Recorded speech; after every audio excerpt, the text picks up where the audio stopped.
Alrighty. Well, I've got my iced up miniature cinnamon rolls for breakfast. I put the Betty Crocker cream cheese icing on them. There's Rocky. Don't know if you can see him or not, but there he is.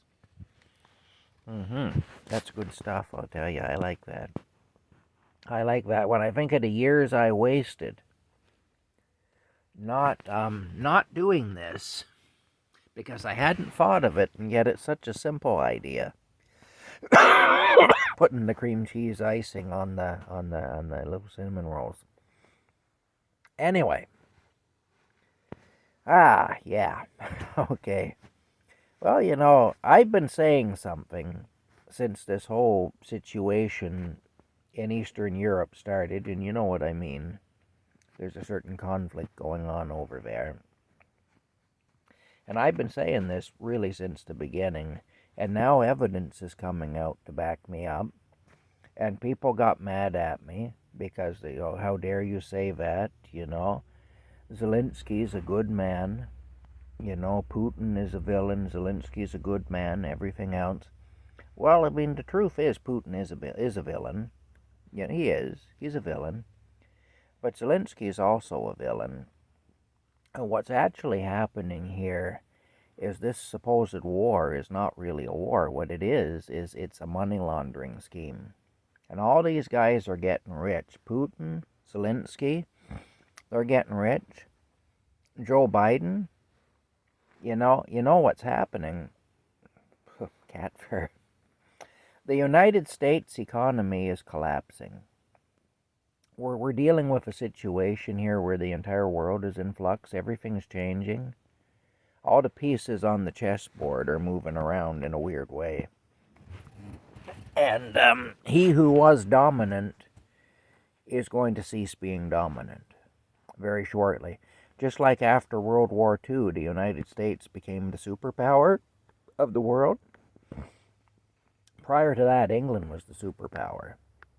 But England was completely devastated by the war. The United States was built up by it. And the United States became the superpower. And the big push behind that was the petrodollar. There was an agreement that everybody would buy petroleum with US dollars. That's what gave the United States its true power. Yes, there was military supremacy. There was the fact that the United States had the atomic bomb. But those weren't the main factors. The main factor in the whole thing was the petrodollar, the U.S. petrodollar, which gave the United States economic supremacy. And he who has economic supremacy rules. That's always how it is. When England became a superpower, way back hundreds of years ago, England had a really good run. It was a superpower for a long time. But when it became a superpower because, there was a saying back then. They used to say, he who rules the seas rules the world. And that was true because the major trading routes were over the ocean. And so, basically, again, it was an economic thing. England was really strong economically because they had the ability to travel everywhere and get everything, and they became a major trader. They became the world's merchant, really, and that's how they became a superpower. And I mean, they also had a strong army to go with that, and they went and conquered places, and then they raped those places of their resources and enslaved the people and everything else. Now, they also, while they were at it, though, they brought Christianity, and they brought a rudimentary form of democracy to those places that hadn't existed there before. So they did bring a certain amount of freedom, but they also brought slavery and a lot of other problems. So it wasn't, they were out for themselves, just like any superpower is. But what's happening now is the United States is collapsing.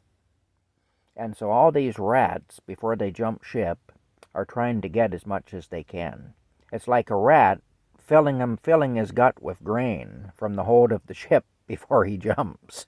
because he knows the ship's going down, but he's going to have a darn good feed before he gets off the ship, because he knows he's got a little bit of time before he has to get off the ship. So he's going to spend that time filling his stomach with food.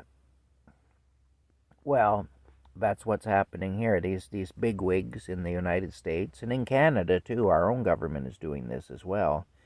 They're taking our money as our economy collapses, and they're funneling it all over there, and they're laundering it through Zelensky. And that's what's going on. And Zelensky's getting his cut, and Zelensky's getting rich. In the meantime, his people are being devastated. And as far as Putin goes, Putin's getting rich too.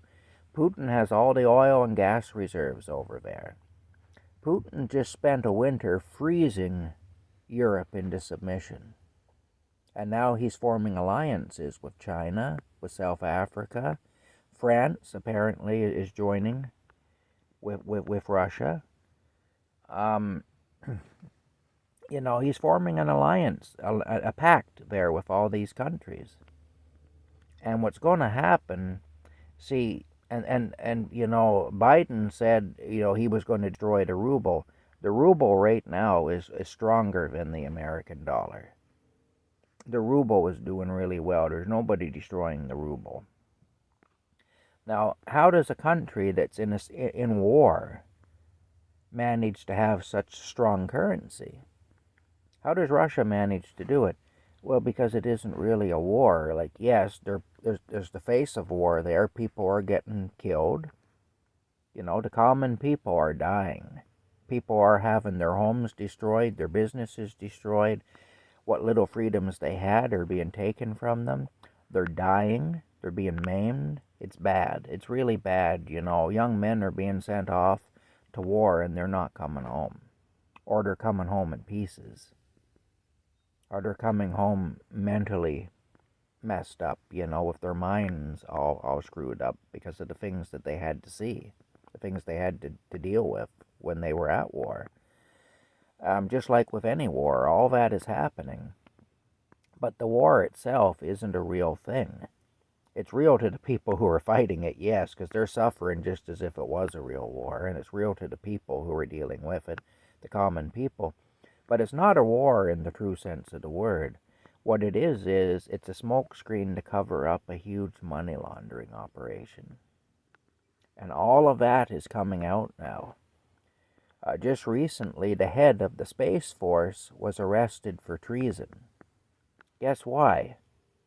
He got caught laundering money. He got caught sending money to the Ukraine through some backdoor channel.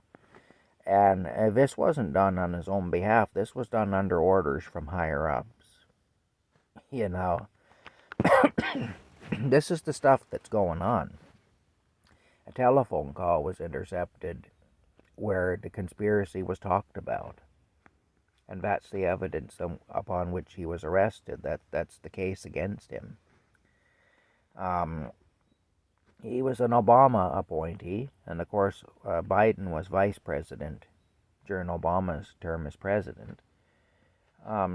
It's not hard to see what's going on if you just scratch the surface a little bit. It's like if you look at a used car for sale, and it's got a beautiful, shiny new paint job. Sometimes that paint job is covering a crap ton of rust, and the rust just hasn't started to bleed through yet. But what's happening now is the shine is coming off and the rust